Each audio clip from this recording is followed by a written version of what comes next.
Today on Pro Church Daily, we're talking about why your church needs a communications director. Well, hey there, and welcome to Pro Church Daily, the show where in 10 minutes or less you'll get a daily dose of tips and tactics to help your church share the message of Jesus while we try and navigate the biggest communication shift we've seen in the last 500 years. I'm your host, Alex Mills, joined as always by the boss man, it's Brady Shearer, and today we're talking about why your church needs a communications director. Got a DM from a person in Pro Church Nation, Alex. It reads as follows.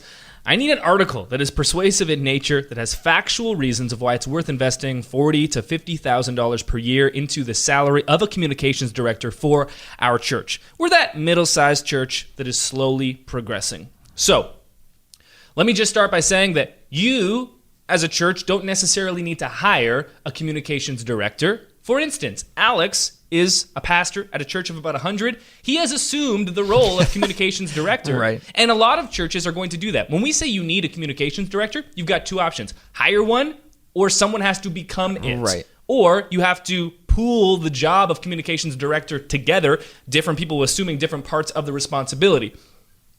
The reason Pro Church Tools exist sees the 167 hours beyond your Sunday service. 168 hours a week. 1 hour of those is your church service. If you have nobody or no one at all working with those 167 hours, you are in serious trouble. You're putting your church in a vulnerable position. Mm-hmm. So maybe the best option for you is to hire someone. The other option, learn it yourself. Yeah. But you can't not learn these things. Otherwise, as we're going to get to, you're going to be in trouble. My visceral reaction to the title of this episode, why your church needs a communications director, my visceral reaction was like, well, you don't. And that was because of my context. But then immediately I realized, well, wait, I became that communications director because I'm the pastor. And congratulations. And you played yourself. Right. And so I totally played myself. And the answer is you do need one. And this is why you need one. Hire one or become one. Right. Here are the reasons why. Firstly, let's define communications director. This is a job description that I found from Fishhook. Respect to the team over at Fishhook. We've got a link in the show notes to this full communications director position. Sweet. And the job description. Here's how they would define it. The communications director will create, organize, plan, and implement effective communication messages and strategies for and with church and community audiences. The individual will support church and ministry leaders in conveying their vision and communications priorities to appropriate audiences. There's a lot of fancy language there. Basically, anything that your church is known for or says to the world, communications director. And in a world where we are spending so much time digital and online, this is becoming more and more important. So let's talk about 5 pillars for explaining to your pastor why you need a communications director. Pillar number 1. Anytime you want to convince your pastor of anything, what you need to do is link your need, your desired need, to the church's grand vision and demonstrate how this expense will return multiple times over in ROI. Yeah. So if you are proposing hiring a church communications director that's going to cost $50,000 per year, how is that going to return many times over that ROI directly translated to the church's vision or mission? So here's a helpful question to ask yourself and to ask your pastor, to ask your team. What would our church look like if our Sunday service did not exist? If we didn't have a Sunday service, what would our church look like? Right. What would we be appearing as online? Because now all we have is our website and our social media platforms and what we're posting. If you took away our Sunday service entirely, what would we be known for? Because here's the thing.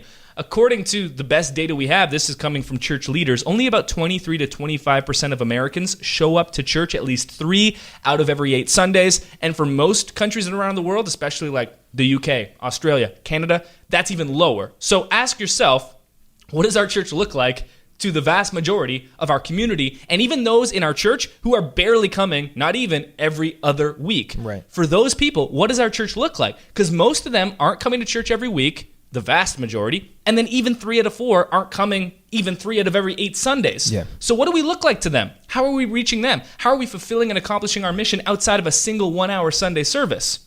First thing to consider. Pillar number 2. I've actually never said this before. No, I say it a lot. We're living through the biggest communication shift in the last 500 years. If we ever needed a communications director, it's now. Of course. Here's a helpful question to ask. We're talking about questions to just stimulate conversation and discussion within your team. How would we accomplish our church's mission if our Sunday service didn't exist? Here's an interesting story. In the early 2000s, the colossal company of Blockbuster was approached by a small, not really successful company known as Netflix. Okay. And Netflix said, Blockbuster, will you please buy us? We are renting DVDs through the mail to people. You rent DVDs. Maybe you'd like us. And Blockbuster said, Pass. little one, we have no need for you. Be gone. If the companies of Blockbuster, Sears, and Toys R Us had asked themselves the questions, how would we rent movies, sell appliances, and sell toys if our physical spaces did not exist? Wow. They probably would all not be extinct right now. Our churches need to begin asking the question, how would we accomplish our mission statements of helping people to love God, love others, and make disciples if our Sunday services didn't exist? Because we have seen with other industries, physical spaces gone. And I don't think that's going to happen completely with churches, but that does not mean that we are not going to be influenced by these things. Yeah. We need to ask that question. It's so good. Pillar number 3, attention is the most valuable commodity your church can possess. Attendance trends within church we're going to get to in a moment. 23 to 25% of the people in America attending church 3 out of every 8 Sundays. So even those attending, not even every other week. If attention is the most valuable commodity your church can possess, where is attention being paid? It is being paid less and less in our buildings where we're meeting on weekends. What are you doing with the other 167?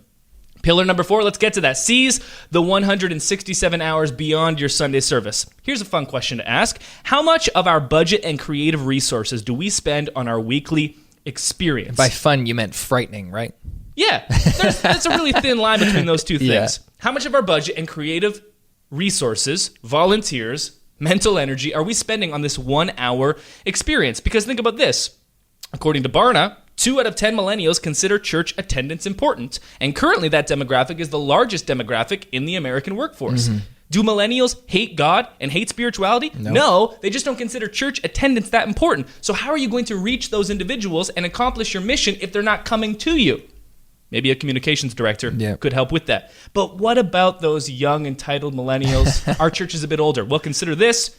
According to Google, for boomers and seniors, they spend an average of 19 hours per week online. So if the average person, and I'm being generous, spent an hour per week in church, at least even for those boomers and seniors, 20 times more time online 20 times. than in your church. 20 times.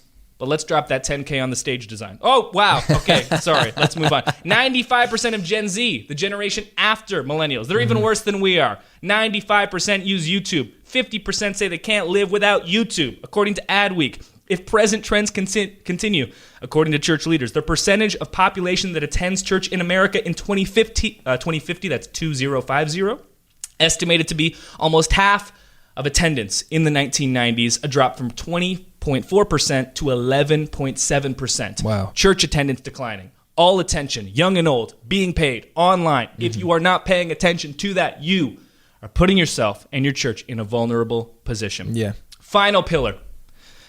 One of the best ways to convince your pastor is just to share success stories of other churches. And I'm not talking about Elevation and Hillsong and Bethel. Of course, they're crushing it. I'm talking about the everyday normal church of 100 or fewer, of 350 or fewer. We've got a number of Pro Church Daily episodes that catalog these success stories. Yeah. Episode number 141, a small church using Facebook Live and growing 42% in 6 months. Episode number 121, a millennial pastor using vlogging on YouTube to grow his church. Episode number 87, how a church of 150 got 241 new visitors using Facebook ads. These are all small churches, some in America in Midwest, some in America in Arizona, some in the UK, all over the world, not big churches. These things are possible. Yeah.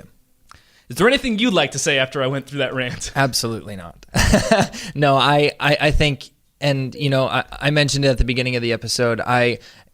Even in my subconscious, as a pastor of a smaller local church, we don't have it in the budget to hire a communications director, but subconsciously I knew that I had to become that person, because I know just in living life with our community that at least 20 times the attention is being paid somewhere else and not in our Sunday service. And that's not to devalue what we do on Sundays or whatever day of the week that you meet as a church. It's not to say it's worth any less, but those other 167 hours are becoming worth so much more. And so all the more reason to invest in them, whether it's monetarily, in a hire of a church communications director, or investing time in yourself to learning how to be successful on Facebook and Instagram and YouTube. But we need to double down on where the attention is being paid and bring the message, the love and light of Jesus there.